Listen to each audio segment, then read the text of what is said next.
Hi, I'm John Stevenson, and we're going to be looking at the Song of Songs in this introduction, and then we'll be going through verse by verse through the entire book.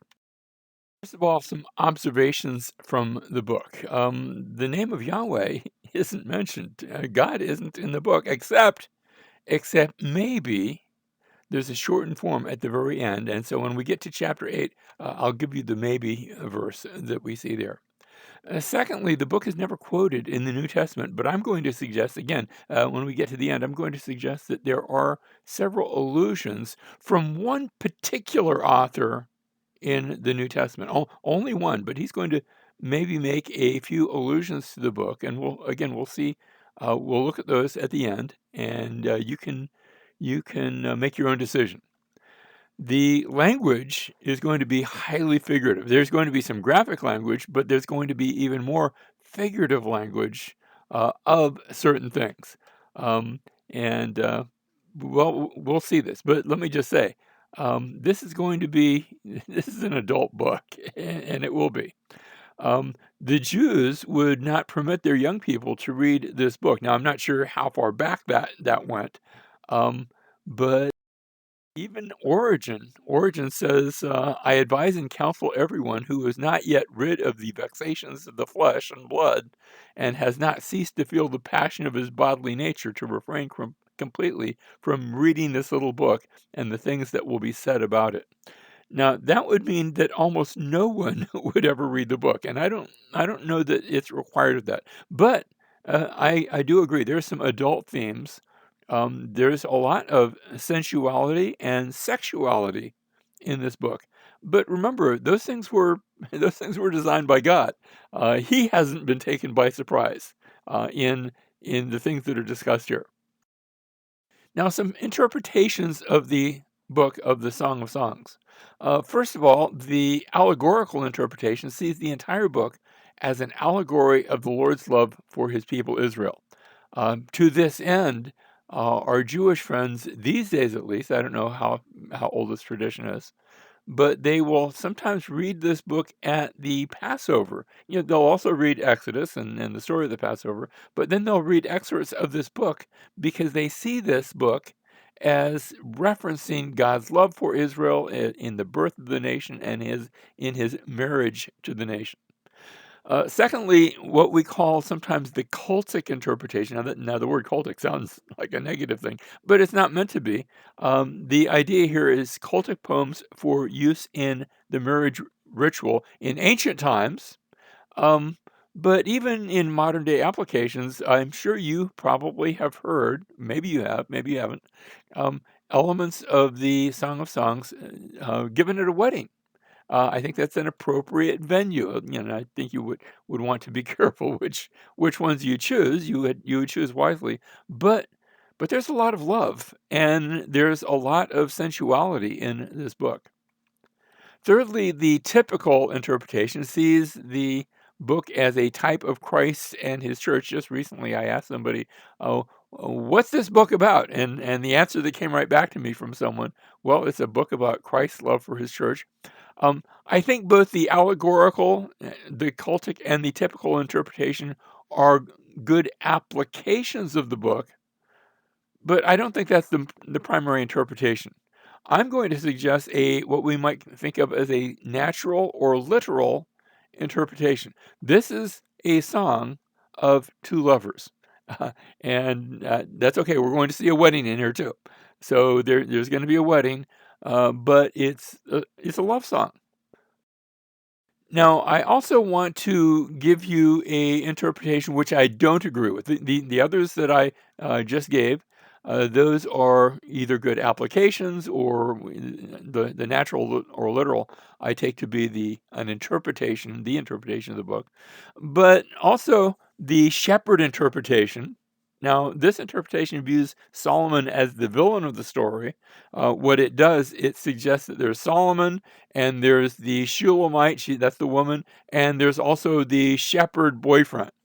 So a three-way sort of thing, and Solomon's trying to woo her, and the shepherd is the one who loves her, and he takes her away. Um, that's a fairly new interpretation in the last couple of hundred years. It's not something that any of the ancients saw. And let me just say, I categorically, completely disagree with this interpretation. I think it completely messes up the book. Now, some problems with the shepherd interpretation. First of all, like I said, it's a relatively recent origin. That doesn't make it wrong.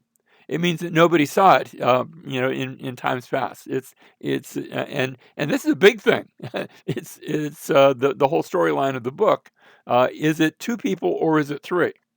It makes the woman an adulteress because Solomon shows up and the wedding takes place, and that means she is running off with somebody to whom she's not married. So, big problem there. It takes much of the love poetry and tries to make it an attempted seduction, and that means we cannot use it. We should not be applying it with that interpretation to a story between God and Israel, Yahweh and Israel, or between Christ and the church. That would be an inappropriate application if this is a story of three people instead of two. The supposed shepherd rival isn't ever introduced, so you don't. Now you are going to find somebody described as the shepherd, but I think there's going to be an explanation for that. It's Solomon. So if Solomon is the villain, as we said, then any use of the song as a picture of Yahweh or Jesus is inappropriate.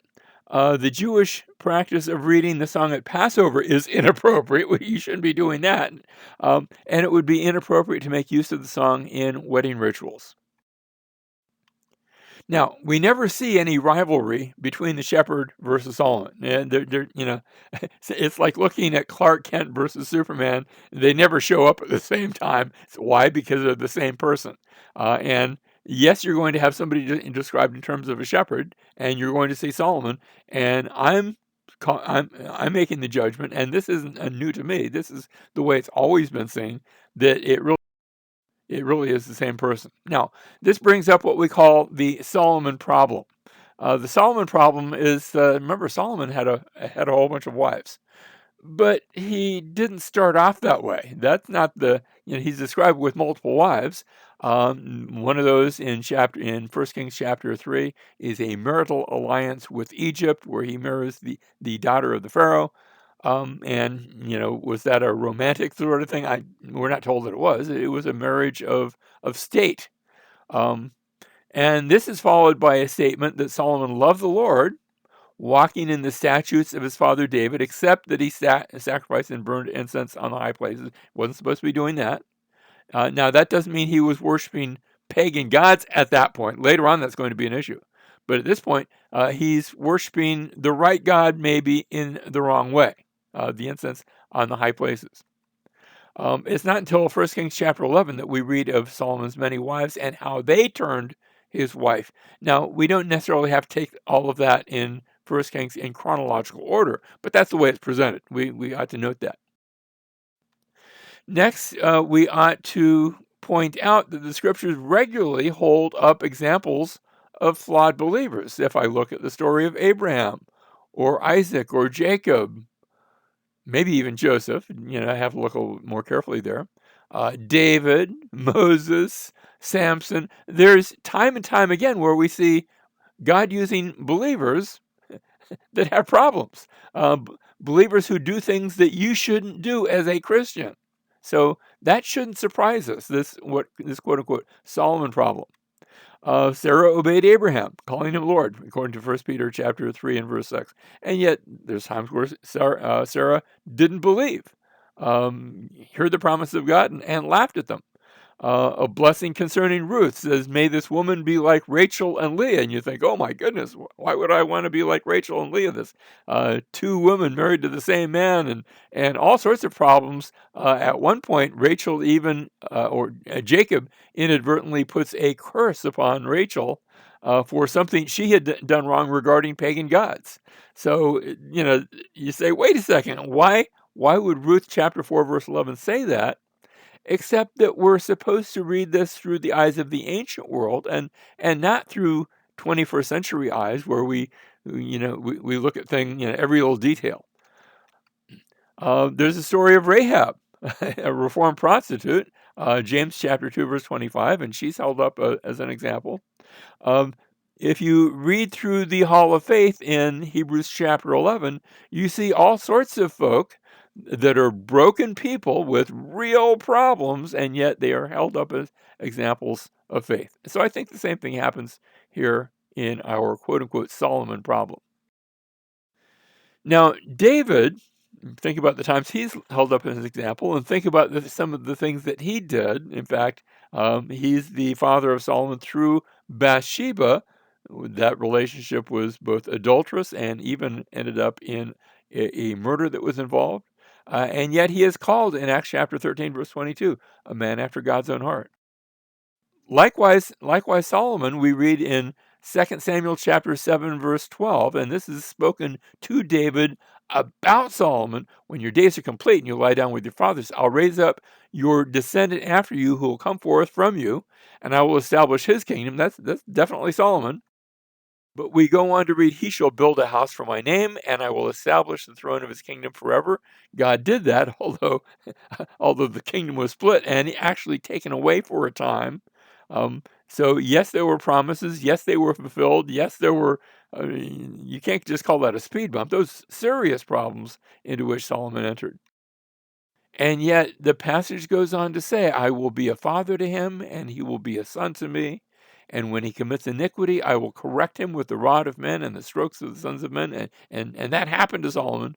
But, verse 15, but my loving kindness shall not depart from him, as I took it away from Saul, whom I removed from before you. So the story of Solomon, yes, there's some bad things that happen there, but it's also a story of God's grace and God working in him and through him, even even in this song.